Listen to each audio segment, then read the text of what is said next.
On va passer par les Faux de Verzier aujourd'hui. Tu connais? Non, pas encore. Ah bah alors attends, ça va falloir que... C'est trop beau. Raconte un peu. Bah, c'est des hêtres en fait, mais tu sais, mais tu as déjà les voir en photo. Tu sais. Donc des arbres remarquables. Des arbres remarquables, exactement. Et il fait déjà chaud. Et il fait déjà, c'est chaud. Allez go, c'est parti.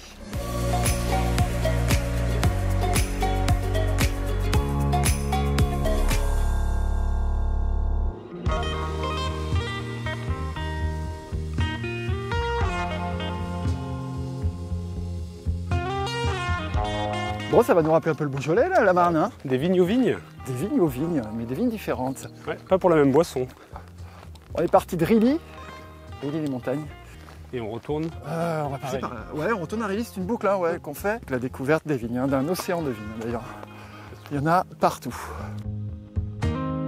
Alors le GRP de la montagne de Reims, bon, c'est un itinéraire bien sûr en boucle et qui, comme son nom l'indique, se trouve bien sûr sur cette fameuse montagne de Reims. La montagne de Reims, c'est quelque chose d'extraordinaire quand même. Arriver à un point culminant de 286 mètres, c'est quand même pas à la portée de tout le monde. Alors on peut rire évidemment de la montagne de Reims, mais c'est vrai que quand on est loin de la montagne et qu'on la voit se profiler à l'horizon, on se rend compte qu'il y a un relief. Et quand on commence à marcher, à randonner à travers cette montagne de Reims, on s'aperçoit que le relief champenois, c'est quand même une réalité. Plutôt marrant ce petit phare. Bah c'est superbe. C'est inattendu. C'est marrant de voir que c'est à usage commercial. Ouais, c'est ça. Il n'y a, pas de bateau, c'est ça, il n'y a pas de bateau. Tu parlais d'un océan de vignes, donc on pourrait se dire que C'est pas faux, bon, c'est un tout petit pas de côté, mais je trouve que ça vaut le coup. Alors l'intérêt de parcourir le GRP de la montagne de Reims, c'est effectivement de descendre, de monter en ayant des vues qui sont extrêmement changeantes, à savoir donc une forêt qui est un petit peu surprenante parce que dans un univers qui est quand même très très céréalier, très agriculture intensive, on peut le dire, c'est un petit peu la richesse de la Champagne, et ben on a cet écrin de verdure qui s'appelle la montagne de Reims, avec une forêt qui est sur le sommet du plateau. Ah oui, c'est là. Il est indiqué. Incroyable quand même. C'est une réserve, hein, les Faux. Voilà, c'est vraiment quelque chose d'emblématique. C'est le plus grand site de hêtres tortillards d'Europe.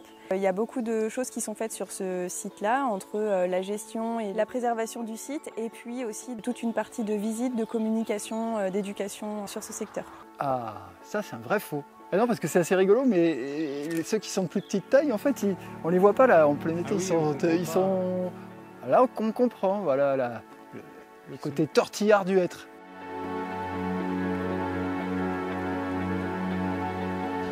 On va être sur des étapes qui vont être de 25 km, avec des dénivelés qui sont relativement faibles. Ce sont des lieux qui vont intéresser les personnes qui sont plutôt des bons vivants et qui vont allier à la fois cette curiosité gustative et en même temps en ayant une pratique sportive, mais une pratique sportive qui va être, on va dire, raisonnable.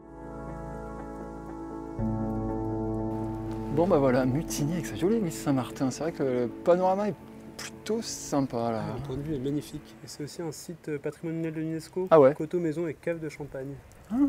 Bon bah ça y est, on est dans la forêt de la montagne de Reims. Ouais, et on en a pour un moment. Hein. Je sais pas si tu as vu la carto, mais alors là, il y a 4 km tout droit. 4 km à l'ombre. Allez, direction Germaine, c'est ça? Exactement. Allez, Germaine, on arrive.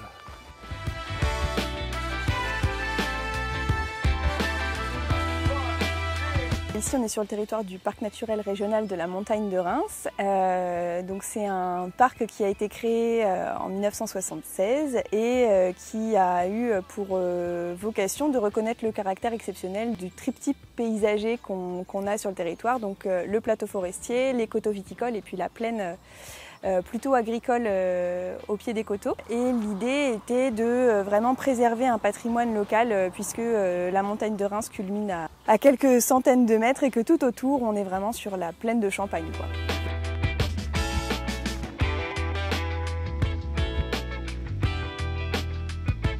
Vous travaillez avec un boulanger, c'est ça? Oui. Okay. C'est un monsieur de Montmirail qui fait ça. D'accord, ok. Oui, c'est pas très loin. C'est tout du local quoi là. Tout local, ouais. Ah ouais. Au revoir, merci. Merci, au revoir. Bon, bah, ça fait plaisir hein, d'une épicerie avec des produits comme ça. C'est vrai que pour le pique-nique, quand t'es en rando, t'es plutôt content de trouver ça. Et on change de GR si j'ai bien compris. Ouais. Alors là, faut pas se louper. De la montagne de Reims. Ouais, on va aller connecter le GR de pays de l'Ardre. Ok. Voilà, puisque c'est 2 boucles de 2 jours. Oui, c'est pour pouvoir faire 4 jours d'itinérance. C'est ça, c'est ça. Ce sont donc 2 GR de pays qu'on peut pratiquer en 2 fois 2 jours. On peut les pratiquer bien sûr à la journée, en aller-retour, c'est toujours une possibilité. Et avec une belle possibilité quand même qui est celle du train, puisqu'on a un TER qui s'appelle le train des bulles, lié bien sûr au Champagne. Et ce train des bulles dessert plusieurs gares qui peuvent être des points de départ ou des points d'arrivée sur ce GR de pays de la montagne de Reims.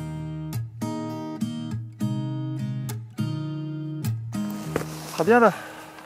C'est parfait. Petit spot mi-ombre mi-soleil. C'est toi qui as la bouffe en plus. C'est la bouffe. Yes. Allez, c'est la pause. Alors la maison du parc, elle est ouverte au public en effet à peu près d'avril à octobre en général. Et vous pouvez ici visiter plusieurs installations pédagogiques.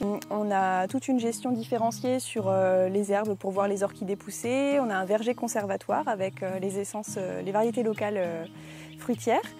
Et des haies pédagogiques qui sont faites un petit peu derrière autour du potager dédié aux pôles éducation.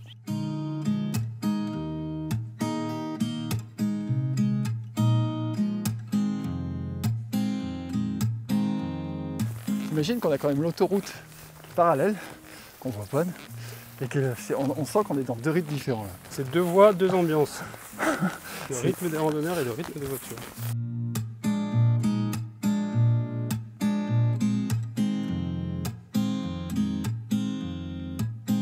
Ça va être la fin. Hein. On va se laisser glisser jusqu'à Rilly maintenant et retourner sur Reims après. Ouais. C'était bien. Hein, 4 belles journées d'itinérance. C'était exhaustif quand même. Plein de paysages différents. Est-ce qu'on peut dire qu'on connaît la montagne de Reims maintenant? Je pense qu'on peut dire qu'on... Non, on n'en a pas fait le tour complètement. Ah, bah écoute, il faudra revenir. On va revenir.